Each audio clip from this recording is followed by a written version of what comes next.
Hi, this is Daniel Hutchins, and today we're going to be doing an article discussion from our friends Screen Rant. From Screen Rant, we're talking about Deadpool. So Ryan Reynolds opens to MCU, Deadpool, Solo, or Avengers Team Up movie. Whichever one comes first. Alright, so Deadpool actor Ryan Reynolds responds to questions about whether he prefers to debut to character in MCU via solo project or team-ups. So after Disney's historic acquisition of Fox's movie and TV assets, Marvel fans quickly resumed to the ideas that the X-Men, Fantastic Four, and all their tie-in characters can join the Avengers. That includes the Merc with the Mouth, who's been favored since he's launched in 2016. While having massive following for Great for the Deadpool, it makes it more difficult to incorporate him into the MCU. Unlike the X-Men films, which have cultivated timeline and underwhelming Fantastic Four series, Marvel Studios can't simply reboot Deadpool. Instead, he needs to be absorbed as he is. So that seems to be the case moving forward with Deadpool 3, already greenlit to be a rated R movie. Now, the first one in the franchise, but while a threequel is now guaranteed, that doesn't mean that it will be the first time Wade Wilson will appear in the Marvel Cinematic Universe, with so many more creative ways to go around this. Related to this article is will Hugh Jackman be the MCU's Wolverine? Everything we know. But we're not talking about him, we're talking about something else. So, Reynolds was recently asked by comicbook.com while doing press for his latest flick, Free Guy, what he prefers, debuting Deadpool in his own project or in team-ups. The actor, producer, primary creative force behind the character is real relaxed about it, saying that he's open to both options. But what his main concern was is to ensure that Deadpool remains unpredictable and interesting moving forward. I think both are pretty warranted.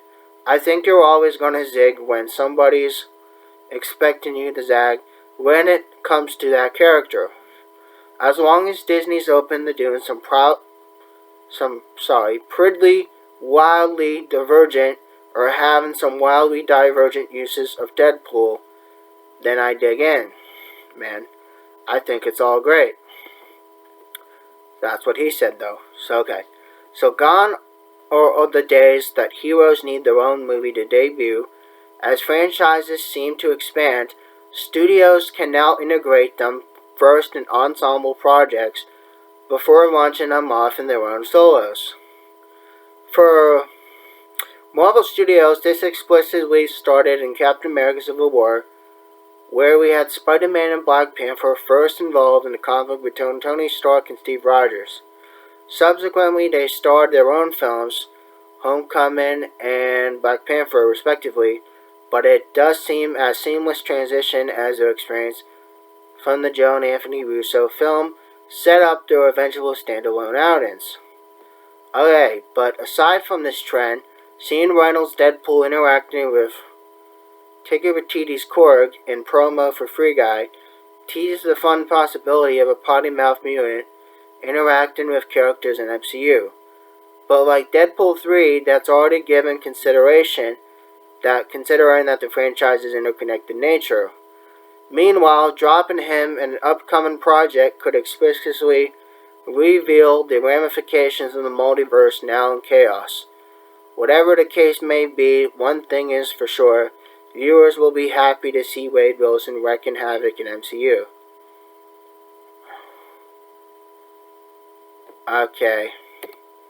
So that's just a little bit of information regarding if Deadpool wants to do a solo or a team up.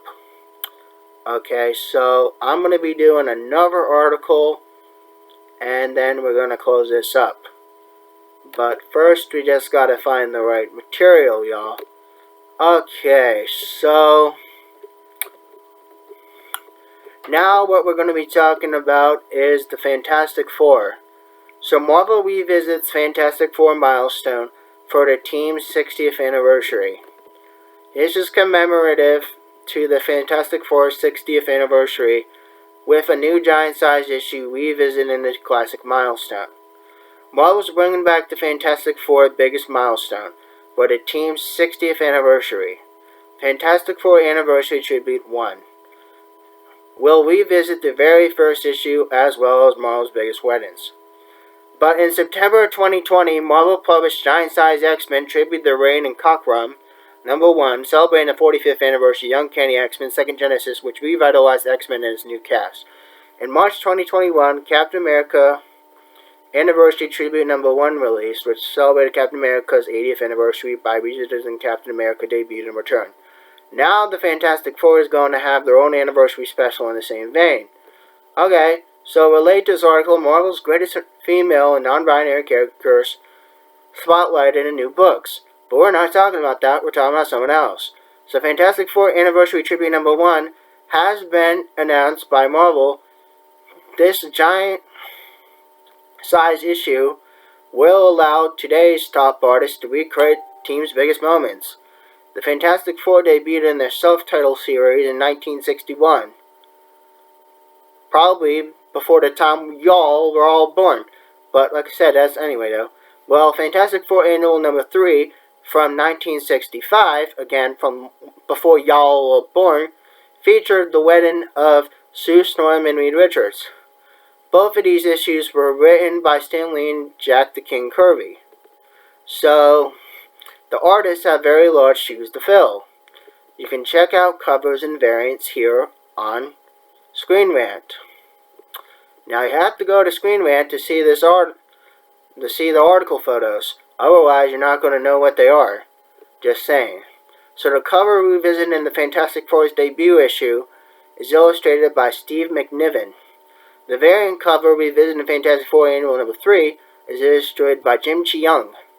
If the covers are anything to go by, of course, but the art of the anniversary issue is spectacular.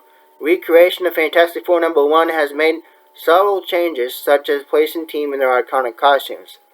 Thus far, this cover seems to have removed the speech bubbles and other text boxes the original had. The team members need no introduction considering their lengthy history and long-term popularity, and because most of y'all should know who the Fantastic Four are.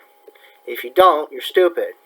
Anyway, another change on this newly reviewed cover of Marvel's includes a shift in the clothes for the bystanders in the background. Their outfits have been modernized.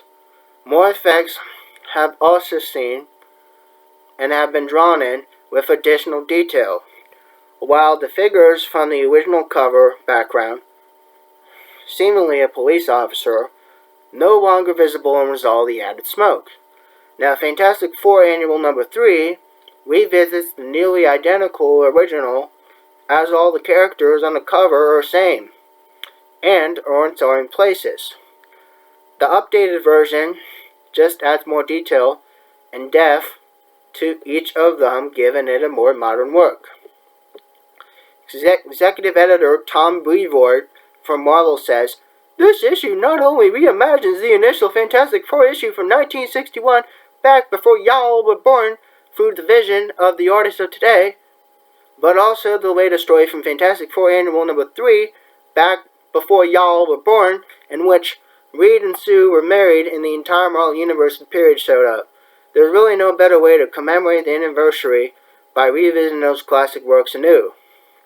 Alright, y'all, but the full lineup of artists for this giant issue as follows has a ton of fucking names. And I'm not going to name all of them because that's just a fucking waste of time. And again, Fantastic Four Anniversary Tribute #1 will be in sale in your comic book stores everywhere across the US of A in November 2021.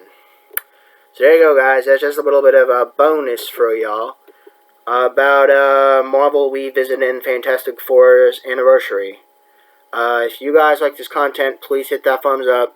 And have a wonderful day, y'all. Have a wonderful day. Bye.